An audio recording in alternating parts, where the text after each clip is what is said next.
ADN से मैं हूं आकाश न्यासी। नाज़रीन, इस वक्त बारिशों का सिलसिला थमने का नाम नहीं ले रहा। ये गुजरात का इलाका है बोले पुल, जहां आप देख सकते हैं कि काफ़ी ज़्यादा पानी जो है वो यहाँ पर नज़र आपको आ रहा है। और इंतहा की यहाँ जो है जो करीबो जवार के इलाके थे उनमें दाखिली पानी खारिज हो चुका है, जिसमें गाँव अलीपुर के इलाका का लोगों का कहना है कि हम बारिशी पानी में मुकम्मल तौर पर डूब चुके हैं और हमारी फसलें भी तबाह हुई हैं।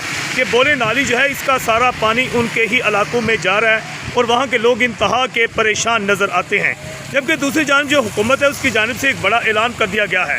हुकूमत ने कहा है कि यहाँ पर जितने भी इलाके हैं, ख़ास तौर पर जो दरियाए चनाब, दरियाए रावी, दरियाए सतलज और नदी नालों के अंदर जिन लोगों ने नाजायज़ तजावज़ात बना रखी हैं, अगर उनको कोई माली जानी नुकसान हुआ है तो हुकूमत की जानिब से ऐलान कर दिया गया है कि उनकी कोई माली अमदाद नहीं की जाएगी। चीफ सेक्रेटरी जो हैं ज़मान अख्तर, उनकी जानिब से ऐलान किया गया है कि आबी गुजरगाहों पर जिन लोगों ने गैर कानूनी तमीरात कर रखी थी उनकी कोई मदद भी नहीं की जाएगी।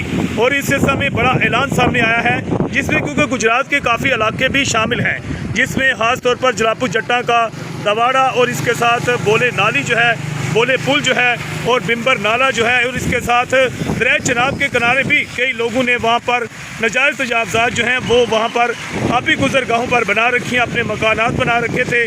और अब हुकूमत की जानिब से ऐलान किया गया है कि उनकी कोई मदद नहीं की जाएगी और उनके हवाले से बाकी जो लोग हैं उनके हवाले से खसूसी लिस्टें भी तैयार की जा रही हैं। और हुकूमत का कहना है कि जल्द जो है उन लोगों की मदद जो है वो भी की जाएगी। एडीएन से मैं हूँ आकाश न्याजी।